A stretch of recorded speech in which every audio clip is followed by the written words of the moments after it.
अस्सलाम वालेकुम स्टूडेंट्स, आज हम आए हैं अपने न्यू लेसन के साथ। प्रीवियसली हम लोग पढ़ रहे थे मैकेनिज्म ऑफ ब्रीदिंग, जिसकी मैं आपको समरी देना चाहूँगी। हमने पढ़ा था mechanism of inhalation and mechanism of exhalation, जिसमें एक दफ़ा आप सब स्टूडेंट्स जहन में रखें कि gases always move from a region of high concentration to region of low concentration. मैं लिख के बताऊंगी, gas is always move from area of high concentration to area of low concentration. Gases move from area of high concentration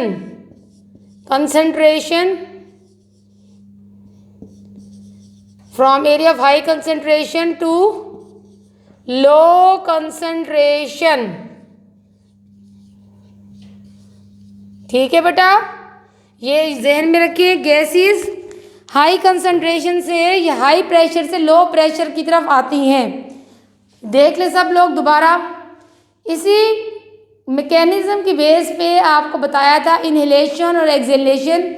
Jin students ने previous lecture नहीं देखा तो वो एक दफ़ा दोबारा मेरी पुरानी वीडियो ज़रूर देखें। आज हम पढ़ेंगे topic exchange of gases, exchange of respiratory gases. कौन सी होती है? दो होती हैं, ऑक्सीजन एंड कार्बन डाइऑक्साइड। एक बात ये हो गई कि गैसेस मूव करती हैं from air of high concentration to low concentration.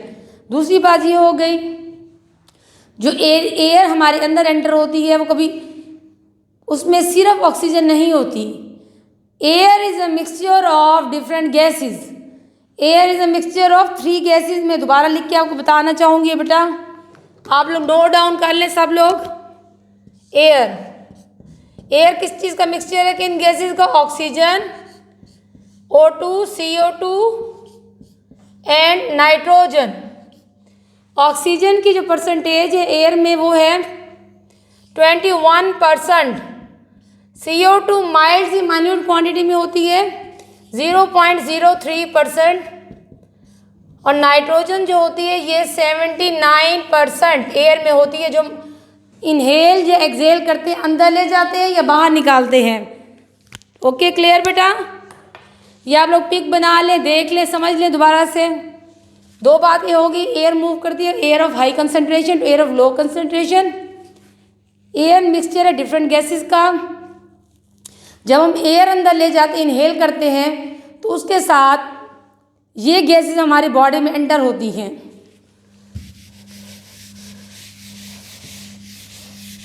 अब जो हम आज की टॉपिक की तरफ आ रहे हैं, आज का टॉपिक है हमारा एक्सचेंज ऑफ गैसेस। क्या है टॉपिक हमारा? Exchange of gases. मैं अब जरा डायग्राम बनाऊंगी। ये डायग्राम पहले भी कई दफ़ा बना चुके हैं, देखिए यहाँ बेटा।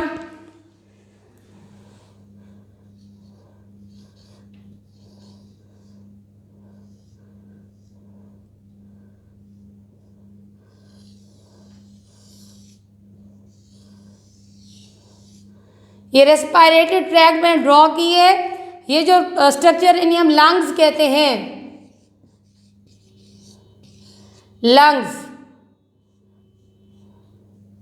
लंग्स के अंदर हमारे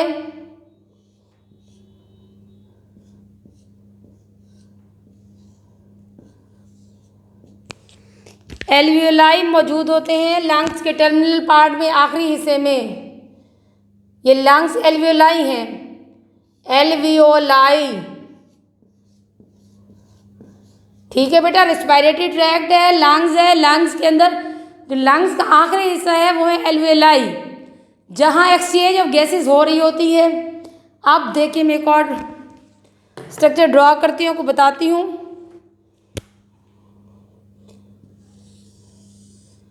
ये है हार्ट, हमारा हार्ट है, ह्यूमन हार्ट है, दिल है।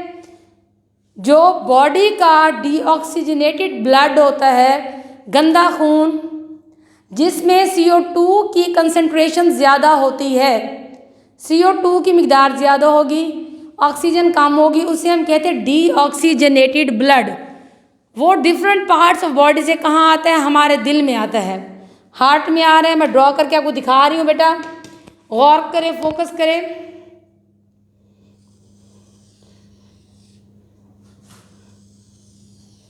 ये कौन सा ब्लड है?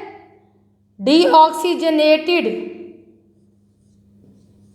Deoxygenated, deoxygenated blood. Deoxygenated blood वो ब्लड जिसमें CO2 बड़ी होती है, ज़्यादा होती है CO2, वो ब्लड जिसमें CO2 ज़्यादा होती है। ये बॉडी के डिफरेंट पार्ट्स से आ रहा है, हार्ट में आ रहा है, हार्ट में आ रहा है। हार्ट ले रहा है पूरी बॉडी का डीऑक्सीजनेटेड ब्लड, गंदा खून जिसमें CO2 की कंसंट्रेशन ज़्यादा होती है। अब हार्ट कहता है जी इस ब्लड को साफ करके मैंने बॉडी पार्ट के पास भेजना है दोबारा। यहाँ से हार्ट दोबारा इसी डीऑक्सीजनेटेड ब्लड को भेज देता है लंग्स के पास। ब्लड कहाँ जा रहा है? डीऑक्सीजनेटेड लंग्स के पास, एल्वियोलर सैग में, एल्वियोलाई में। एल्वियोलाई में क्या चीज़ है जी?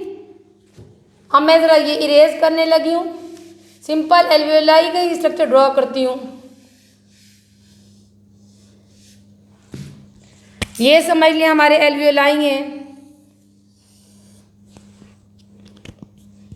यहाँ ब्लड चला गया है। अब एल्वियोलाई में क्या है जी? ऑक्सीजन की इंक्रीज कंसंट्रेशन ऑक्सीजन की है। इस ब्लड से CO2 आ गई एल्वियोलाई में, क्योंकि एल्वियोलाई में ऑक्सीजन की कंसंट्रेशन ज़्यादा थी, ज़्यादा अमाउंट ऑफ ऑक्सीजन थी, तो इस ब्लड ने कार्बन डाइऑक्साइड एल्वियोलाई को दे दी, वहाँ से ऑक्सीजन ले ली। क्लियर बेटा? अब ये ब्लड हमारा ऑक्सीजन रिच ब्लड बन गया। इसे मैं रेड से शो कर रही हूँ। एल्वियोलाई से दोबारा ये आएगा लंग, हार्ट के पास, हमारे हार्ट के पास दोबारा आएगा ये ब्लड। ये oxygen rich blood, oxygenated blood,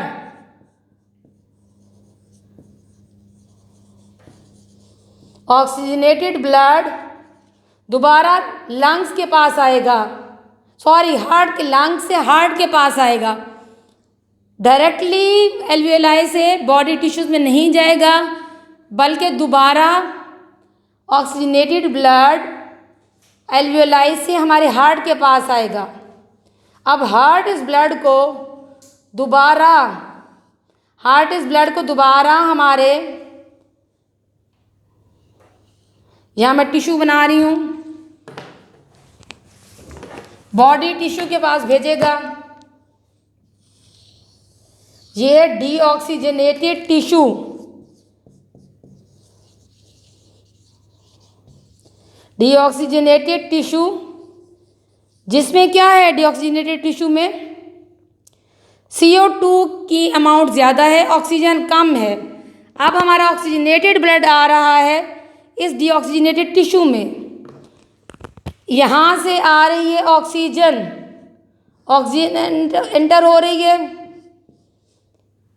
oxygenated blood tissue में जाएगा। यहाँ से जो CO2 है ऑक्सीजन एंटर हो जाएगी, और टिश्यू की CO2 है वो दोबारा इस ब्लड में एंटर हो जाएगी।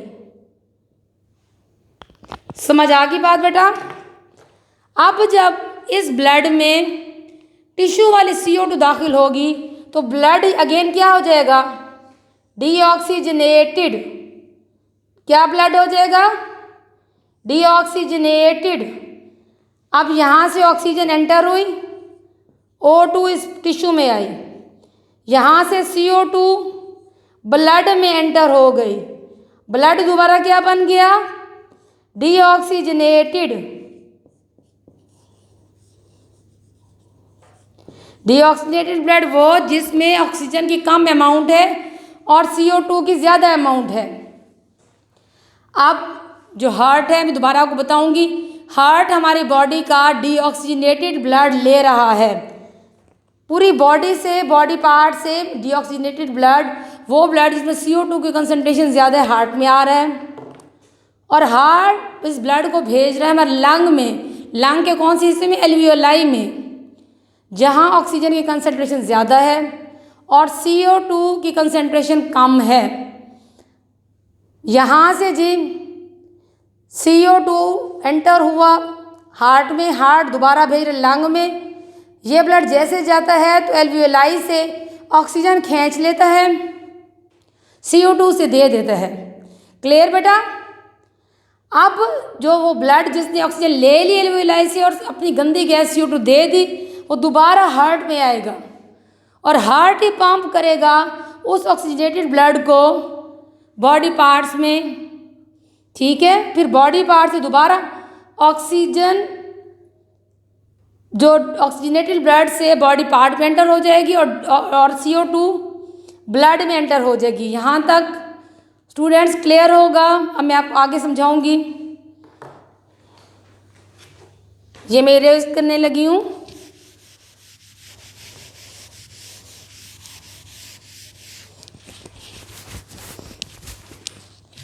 अब देखिए बेटा, यहाँ से डीऑक्सीजनेटेड ब्लड एल्वियोलाई में गया, ऑक्सीजन दी, CO2 ली, ऑक्सीजन दी, CO2 ली। यहाँ क्या हुआ? Exchange of gases. क्या हुआ? Exchange of gases.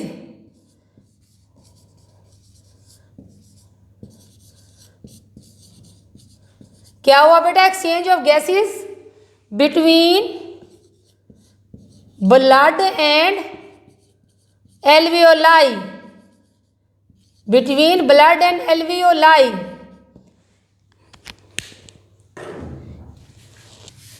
यहाँ हुआ exchange of gases between blood and alveoli. इस एक्सचेंज का नाम हम दे देंगे external respiration. External respiration. Clear बेटा? गंदा खून एल्वियोलाई में गया, CO2 रिच ब्लड वहाँ गया, एल्वियोलाई से उसने ऑक्सीजन खींची, ब्लड साफ हो गया, ऑक्सीजनेटेड हो गया, फिर दिल में गया, हार्ट में गया, साफ ब्लड दोबारा डीऑक्सीजनेटेड टिश्यू में गया, वहाँ उसने अपनी ऑक्सीजन दी, CO2 ली, फिर दोबारा गंदा ब्लड हार्ट में चला गया। ठीक है, एक एक्सचेंज हमारी इस लेवल पे हो रही है, एक्सचेंज ऑफ गैसेस एल्वियोलाई और ब्लड के लेवल पे एक एक्सचेंज हो रही है, जिसे हमने एक्सटर्नल रेस्पायरेशन कहते हैं। ठीक है, एक्सटर्नल रेस्पायरेशन के मैकेनिज्म समझ आ गया बेटा? अब एक एक्सचेंज हमारी हो रही है ब्लड और डीऑक्सीजनेटेड टिश्यू के दरमियान। ब्लड और डीऑक्सीजनेटेड टिश्यू, यहाँ से ब्लड हमारा ऑक्सीजन दे रहा है डीऑक्सीजनेटेड टिश्यू में, जिसमें CO2 की अमाउंट ज़्यादा थी।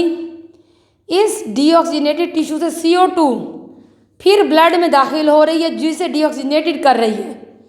अब यहाँ जो भी हम यहाँ भी एक्सचेंज हो रही है O2 एंड CO2 के दरमियान। इस एक्सचेंज को हम नाम दे रहे हैं internal respiration. Exchange of respiratory gases between blood and deoxygenated tissue is known as internal respiration. दोबारा सुने, मैकेनिज्म ऑफ ब्रीदिंग हुआ, एयर हमारे अंदर गई, इनहेलेशन हुआ, इनहेलेशन के बाद एल्वियोलाई एंड ब्लड में एक्सटर्नल रेस्पायरेशन हुआ, एक्सचेंज ऑफ गैसेस हुई, यहाँ से गैसेस ने मूव किया, मूवमेंट हुई, ट्रांसपोर्टेशन हुई। इस स्टेप को हम ट्रांसपोर्टेशन ऑफ गैसेस भी कह सकते हैं। गैसेस ट्रांसपोर्ट हो रही हैं, transportation of gases, transportation of gases. Clear? Transportation of की गैसेस के बाद फिर दोबारा यहाँ गैसेस एक्सचेंज हो रहा है ब्लड और डीऑक्सीजनेटेड टिश्यू के दरमियान। इस एक्सचेंज को हमने नाम दिया है इंटरनल रेस्पायरेशन। Internal respiration.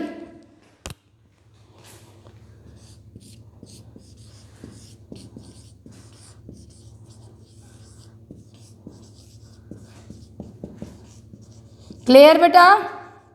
अब हम अपने अगले टॉपिक की तरफ आ रही, मैं सारा कुछ ये दोबारा इरेज करने लगी हूँ।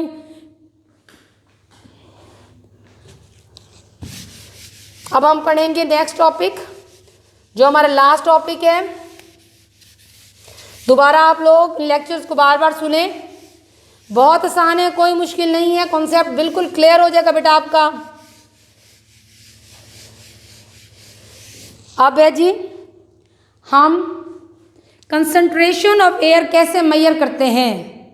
Concentration of air, concentration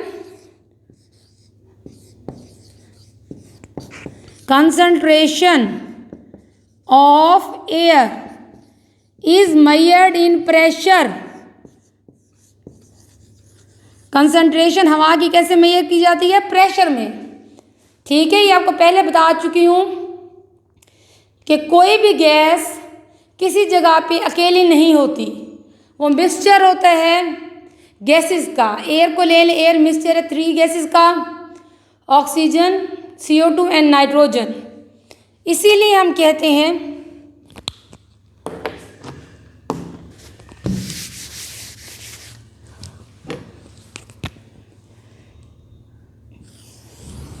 O2, CO2, N2। यहाँ एयर में 3 गैसेस का प्रेशर आ रहा है, इंडिविजुअल गैस का प्रेशर नहीं होता बेटा। तो हम इसे टर्म देंगे partial pressure of gases, partial pressure of gases. Partial means थोड़ा pressure of gases, partial pressure of gases. और दूसरी हमने सीखा है कि air always moves from air of high pressure या concentration to air of low concentration. Students, आज हमारा इतना लेसन काफ़ी है। इंशाल्लाह कल हम हाजिर होंगे नेक्स्ट लेसन के साथ। थैंक यू, अल्लाह हाफिज़।